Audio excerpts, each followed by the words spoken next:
Hey everyone! So today we're editing this little cute baby. I actually shot this not at my studio but at the client's home, and she had these really big beautiful windows, but they were like 3 feet off the ground or 4 feet, and so I didn't get that like really nice brightness that I usually love from the whole like large windows, and we kind of didn't really have that much space anyway. We were shooting in her living room, and I actually used my V board that I made in another video. I don't know if that video is going to be up first or this one, but that's what the background is. And then we just put a white sheet on the bottom. Obviously you can still use like a background stand and kind of just drape a white drape over it, but I did want to try to kind of mimic a wall as much as possible. I know that the fabric on the bottom doesn't really do that justice, so it kind of looks like a little bit of a wrinkling and stuff, but in Photoshop we can always fix that, so it's not a big deal. All we're doing here is we're going through and we're editing. So I usually start off in the basic panel, which is the topmost panel in Lightroom, and I edit the light, and then I kind of go down and start editing the colors. My favorite thing to do, which I know you guys have seen me do, is the HSL panel. It's the most magical, magnificent thing in editing. So not just photography, but also in video and in all these other things that, you know, exist.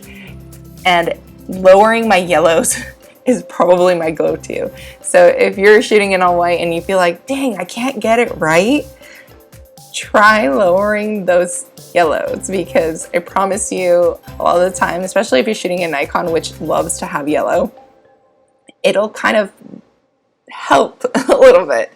Also, obviously, brushes, masking, getting your lighting right, those will all help as well. But here, I'm actually lowering the luminance on the yellows because he's wearing a little yellow hat. So if you've just seen me kind of like quickly edit, I went in, I did my basic kind of quote-unquote preset for that specific first photo, and then I'm going in, copying that, and then just pasting it. So if you don't know what copying and pasting is, all you do is hit Command or Control on your keyboard and copy what you've just edited. As long as you're in the develop module, you can always copy and paste, and that'll just copy all the settings and changes that you've made from that image to a different image. So with this one, there's actually blue, so I didn't want to remove the blue as much. I wanted to go back in, obviously tweaking it, changing up the colors, and trying to get it right for that specific shot. So here again, it's perfect for, you know, getting a quick edit, but it's not going to be exactly right. And that's honestly how all presets are. So if you purchase a preset and you're expecting it to be like perfect right out the gate, you are not going to be happy with your purchase.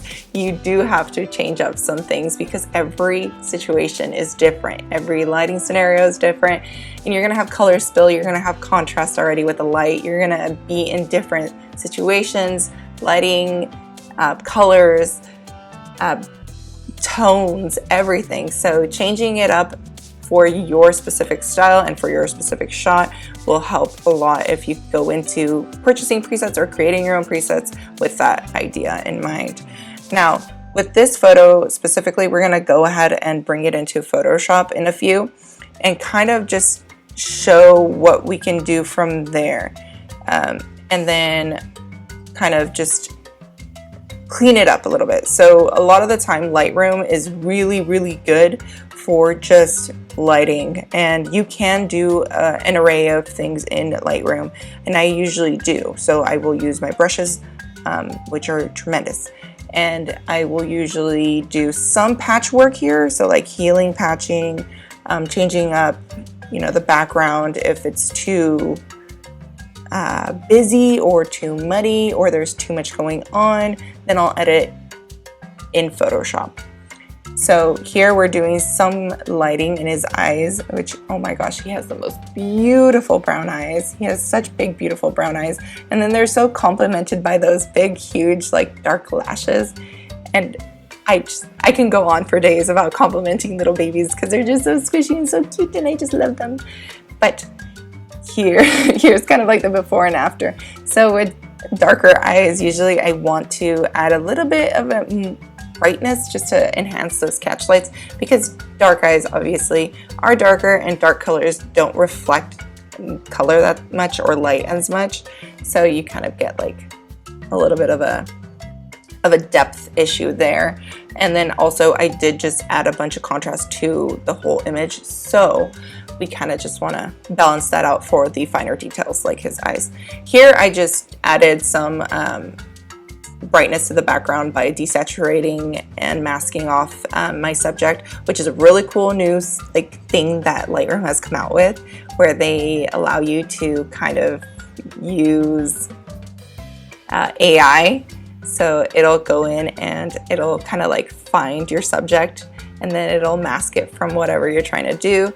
This is really cool too for skies. So if you're shooting outside and you have like this beautiful sunset, and obviously your sunset and your subject are not going to be the exact same kind of like brightness. So you can go ahead and just select the sky, and AI will go ahead and find the sky for you. Sometimes you do need to go in and tweak it a little bit, but it's not too bad. So here we are with our before and after, and not all the way after. So we're still going to go into Photoshop in a little bit, but we want to see, what can we change? What is not quite right about this? And I do want to mention that I was shooting this. I'm not shooting. I'm so sorry. I misspoke. I was editing this at around 8 p.m. So, actually 7:07 p.m. is right there in the corner. So I didn't have any natural light in my room when I was editing it. And I will say that if you do not have natural light or any kind of bright white light, your calibration, or actually not your calibration, but your eyesight might be playing tricks on you, where you're seeing a lot of yellow or a lot of contrast where there isn't any. So usually I'll try to edit or do things in the morning when I get nice, beautiful lighting. That way I can edit for colors correctly. So here we're just, again, tweak. I'm gonna go ahead and fast forward this as fast as possible, just so you guys can kind of get an idea. This isn't specifically a like step-by-step tutorial of how I edited it, but it is giving you kind of like an idea of where we went with everything. And actually we're moving on to, I think, Photoshop.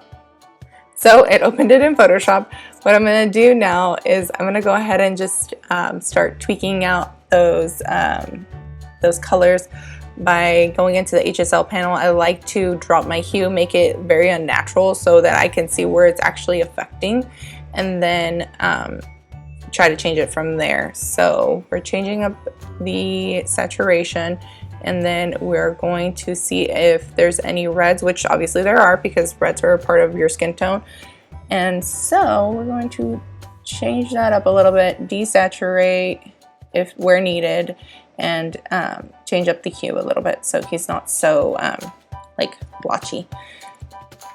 Then we're gonna make sure that the blues, the cyans, and the greens are gone, which they are.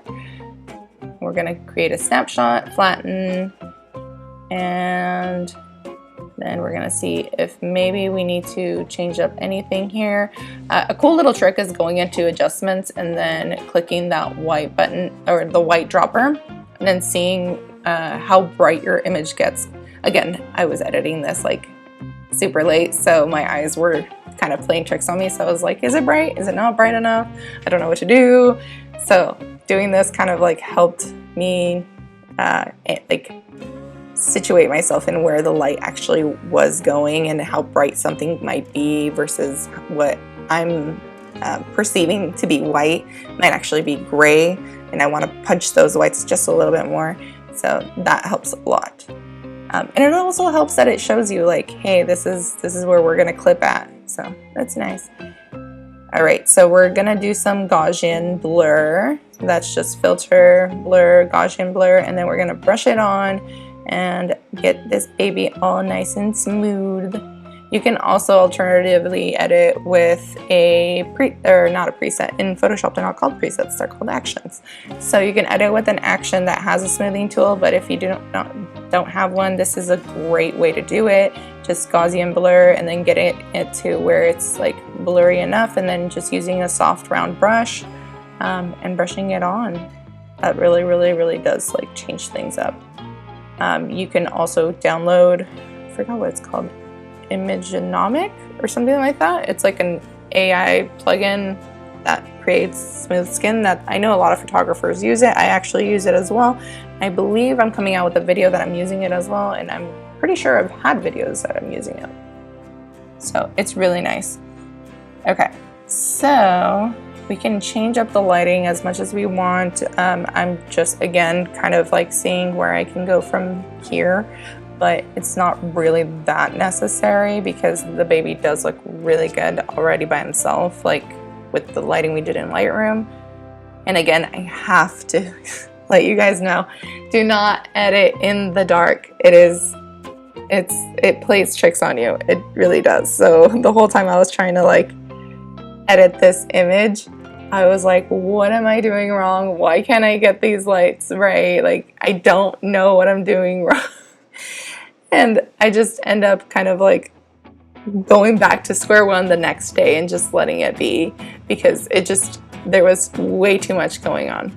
So here, duplicating the background, adding some sharpness, getting those details sharp. The details I usually like to sharpen are lashes, irises, lips, a little bit of the hair, the eyebrows, fine details, i.e. maybe that edge of that spoon, maybe not. And also on the subject of spoons, babies do not like the texture of cake most of the time.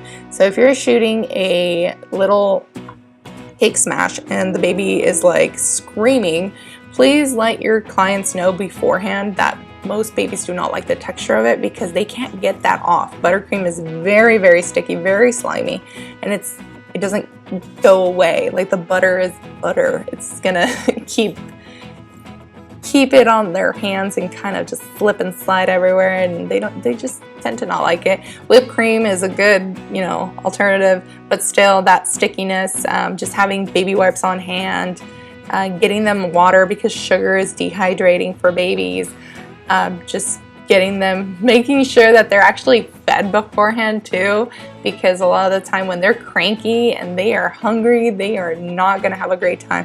So going back into the image really quick, this happened.